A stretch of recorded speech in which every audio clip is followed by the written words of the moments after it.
கடந்த சில தினங்களுக்கு முன்பு வட்டதனிய கோனாடிகா ஊருக்கு சென்றோம். வறுமை பிடிக்குள் சிக்கியிருக்கும் இவர்களை சந்தித்து பேசக்கூடிய ஒரு சந்தர்ப்பம் கிடைத்தது. அங்கு சுமார் 24 குடும்பங்கள் இருக்கிறார்கள். அவர்கள் எங்களிடம் சில கோரிக்கைகளை முன்வைத்தார்கள். பேர் வந்து முத்துமாரி.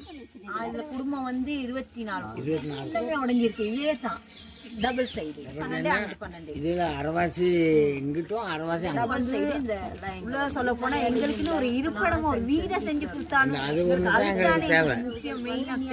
நாங்க மழையில நனைஞ்சிக்கிட்டு பிள்ளைகளை வச்சுட்டு தூங்குறதுக்கு கூட இல்லாம பயந்துட்டு தான் நாங்க வாழ்ந்துகிட்டு இருக்கிறோம். ஏலாது அதே மாதிரி இன்னும் ஏலாம அந்த அக்காவங்களுக்கெல்லாம் ரொம்ப ஏலாது. அப்படி நோயாளிகளும் இருக்கிறோம் தானே. இங்க இப்போ இந்த அண்ணனுக்கெல்லாம் எல்லாரும் வயசாளிங்க எல்லாம் வந்து பார்த்துட்டு போறாங்க. ஆனால் ஒண்ணுமே வந்து செஞ்சு கொடுக்கலையே. ஒரு வீடு தான் தேவை மனுஷனுக்கு. நாங்களே இருக்கிறோம், எங்களுக்கு திடீர்னு செத்து போயிட்டோம்னு சொல்லலாம். மையத்தை வைக்கிற கூட மையம் வைக்கிறதுக்கு இடம் இல்லை. ஒரு பிள்ளை ஒரு வயசுக்கு வந்துச்சா வைக்கிறதுக்கு இடம் இல்லை. அந்த அளவுக்கு நாங்கள் இருக்கோம். அவரு போயிட்டு அண்ணனுக்கு வேலை செஞ்சு இந்த நாளும் 4-5 பிள்ளைய வந்து உழைச்சி கொடுக்கல.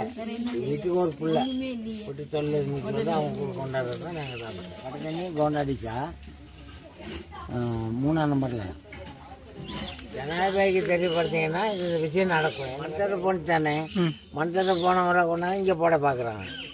போட்டை பற்றி எங்களுக்கு பிரச்சனை இல்லை. என்கிட்ட அவங்களும் மனசு தானே, நாங்கள் அதை ஒத்துக்கிறோம். எல்லாத்துக்கும் கொடுக்கவில்லை. இருந்தாலும் நாங்கள் இருக்க இடத்த வந்து எங்களுக்கு வந்து லைன் கேமரா விட்டுட்டு எங்களுக்கு வந்து அப்படியே கூட கட்டி கொடுக்க சொல்லி தான் நாங்கள் மண்ணுக்கு தான் இறையாகுனாங்க. அதனால நாங்கள் எல்லாரும் மனுஷன் தானே, மனுஷன் எல்லாரும் வேணும். அப்போ அவங்களோட சேர்த்து எங்களுக்கும் ஒரு வீடு ஒன்று கிடைச்சிச்சுன்னா எங்களுக்கு அதுதான் பெரிய ஒரு உதவி. அதுபடி தான் நாங்கள் எல்லாம் கழட்டி போட்டு இந்த மாதிரி கூடாடு தாச்சி நாங்கள் இருக்கிறோம். 4 வருஷமா அப்படித்தான் இருக்கும். இல்லை அப்படி ஒன்றும் கொடுக்கல. ஆனால் ஒரு உதவி செஞ்சாங்க. என்னன்னு கேட்டால் எங்கள் வீட்டு இந்த லைட்டு இதுகளில் மட்டும் அதுகளில் மட்டும் இது செட் பண்ணி கொடுத்தாங்க. இது அரசாங்கத்துக்கு அவர் தான் இங்கே எங்கள் நம்பிக்கை. கோடி கோடி நாங்கள் 1000 பட்சத்தில் போய் கேட்க போயிட்டு சரிவராதாச்சு. உங்களை நாங்கள் மறக்கவும் மாட்டோம். ஆமாம், என்னைக்குமே உங்களை நாங்கள் சொல்லிக்கிட்டு சரி. எங்கள் புள்ள குட்டிகளுக்கும் நாங்கள் எதிர்காலத்துலேயும் சொல்லி கொடுப்போம். நீங்கள் தான் இதை வந்தீங்க, நீங்கள் தான் ஜனாதிபதிக்கு தெரியப்படுத்தினீங்க அப்படின்னா எங்களுக்கு அது மாதிரி ஒரு உதவி எதுவுமே இல்லை. பெரிய ஒரு உதவி நீங்கள் செய்கிறது.